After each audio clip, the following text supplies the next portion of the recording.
Dalam nama Tuhan Yesus Kristus, remaja Naposo, serta paduan suara dari Santo yang akan diutus ke Papua.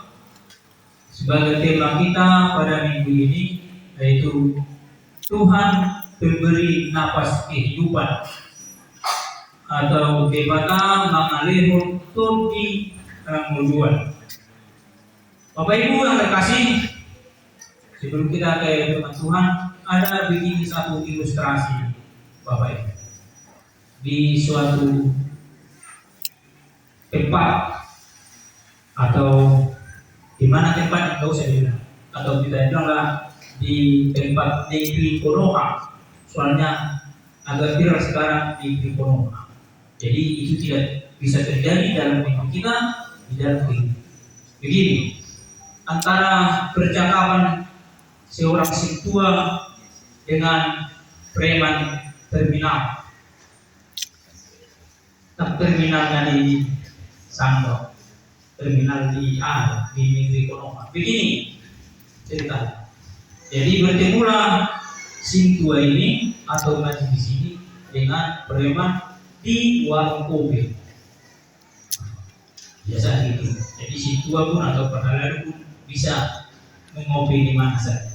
Yang boleh dicoba. Begini. Roma, datanglah preman. Amang sintua. Jadi rumah sintua tidak di mana? Apa? Jadi kamu persaudaraan di gereja daripada di terminal. Jadi sintua tetap bertemu di gereja. Malah di gereja kami rumah jaga sama-sama memuji Tuhan, mengadakan persembahan, jalan ribut, bahkan anggota di tangan, bahkan angkat tangan. Jadi dalam dahulu persaudaraan di terminal. Jadi itu dari mana kau tahu? Soalnya aku tuh gereja, nah si suatu preman, karena preman bisa dari dua hari itu kami mana tuh gereja, itu akan tuh pasca. Jadi dulu di gereja, dulu ada masalah PKP itu sangat lucu. Beri atau teka luas udah pilih PKP itu dulu. Saat itu ada tuh udah beli daksa bulau. Di negeri Konoha ada. Jadi sebagai ilustrasi, dia bodoh aman. Begitu. Ulang ada silakan ulang, mulu masing-masing ruas. Nang semua itu ulang siap, ulang saud itu di dalam ruas hebit, mulu masing-masing berhalangan.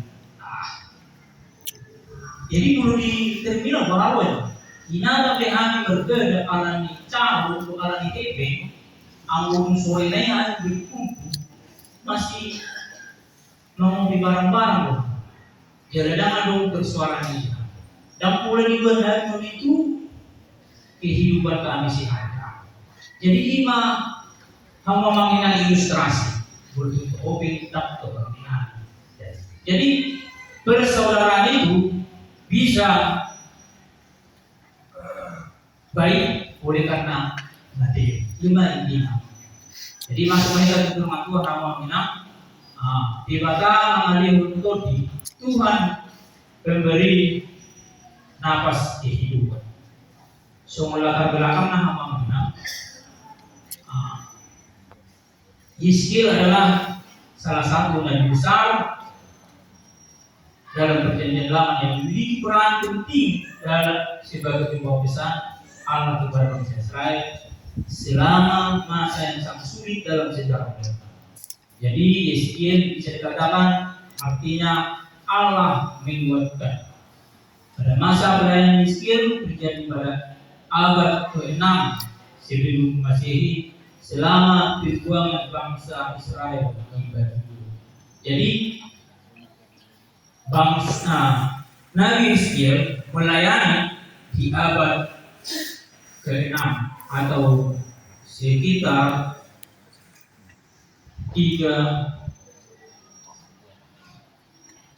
22 tahun dia berlayar di sana. Jadi di dalam bangsa Israel, di dalam pembuangan bangsa ke Babylon. Bapak Ibu yang terkasih dalam nama Tuhan Yesus Kristus, saudara-saudara yang kasih, bagian firman ini membawa kita kepada suatu penglihatan yang sangat dramatis. Sebuah lembah penuh tulang-tulang kering. Ini bukan suatu sekedar gambaran kematian fisik, tetapi simbol dari keadaan umat Tuhan yang kehilangan harapan masa depan dan kehidupan Tuhan. Jadi Bapak Ibu yang terkasih, bangsa Israel pada saat itu setelah dibuang ke tanah Babilonia, mereka kehidupan rohaninya, sosialnya pun jauh daripada yang diperintahkan oleh Tuhan. Bangsa Israel saat itu berada, mereka hancur, putus asa dan berkata di dalam itu, pengharapan kami sudah. Jadi seakan-akan bangsa Israel itu akan terhapus dari peta dunia. Bahkan senari dulu dan pemimpin bangsa Israel pada saat itu akan berperang. Jadi itu sudah dibuatkan untuk orang Israel roh Irak itu adalah suatu yang akan terjadi. Tak perlu kita di sini mengatakan, tapi contoh pemahaman. Jadi itu akan terjadi. Bisa aja dalam sepertinya kala Israel itu dan suatu saat dia akan bangkit. Karena Alkitab sudah membuatkan waktu di dalam hidup. Mungkin hari ini kita pun pernah sedang mengalami hal serupa, atau kering iman, lemah, atau terasa tanpa. Jadi semua bangsa Israel di dalam waktu Nabi Hizkiel di bawah Tuhan berjalan di lembah itu, tulang-tulang belulang yang ada dalam itu kering terongkak. Jadi makanya dikatakan Tuhan, hai anak manusia, dapatkah tulang-tulang ini hidup kembali? Pernyataan ini bukan karena Tuhan tidak tahu, tetapi untuk menguji iman Yesus. Tuhan tahu kondisi kita. Bahkan ketika kita merasa kering secara rohani, Tuhan sesungguhnya tahu. Tuhan tahu apa yang ada terjadi di dalam kehidupan kita. Di mana ibu terus sudah persoalan kehaman. Tidak ada keadaan yang terlalu mati bagi Tuhan. Kalau Yesus melihat tulang-tulang ini, tidak ada lagi harapan. Mungkin tidak ada lagi yang akan terjadi di dalam. Mungkin selesailah tulang-tulang. Tetapi firman Tuhan respon seperti yang Yeskiel berkata, ya Tuhan Allah, Engkaulah yang mengetahui. Jadi Yeskiel berserah bahwa Tuhan tahu apa yang ada di dalam. Tuhan melihat dan mengetahui keadaan kita. Iman dimulai ketika kita menyerahkan keterbatasan kita kepada Tuhan. Nah, yang mau menjadi pertanyaan, bulu aduk timbul masalah dalam kehidupan kita.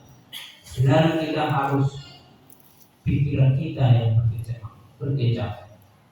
Bahkan mungkin kita akan melihat situasi orang. Kalaupun kita mungkin sibuk kita mencari bagaimana cara mengatasi masalah ini. Wajar Tuhan memanggil ulang timbul masalah sebagai refleksi kehidupan kita akan responsif terhadap masalah. Bagaimana bisa ini terjadi? Tetapi pelajaran kita pada saat ini, Bapak Ibu, bahwa Ketika kita menyerahkan keterbatasan itu kepada Tuhan, Tuhanlah yang akan bekerja. Tuhanlah yang akan memulihkan kehidupan kita. Seperti firman Tuhan, ketika firman Tuhan membawa pemulihan bagi kita. Ya 4 sampai 6 dikatakan di sana.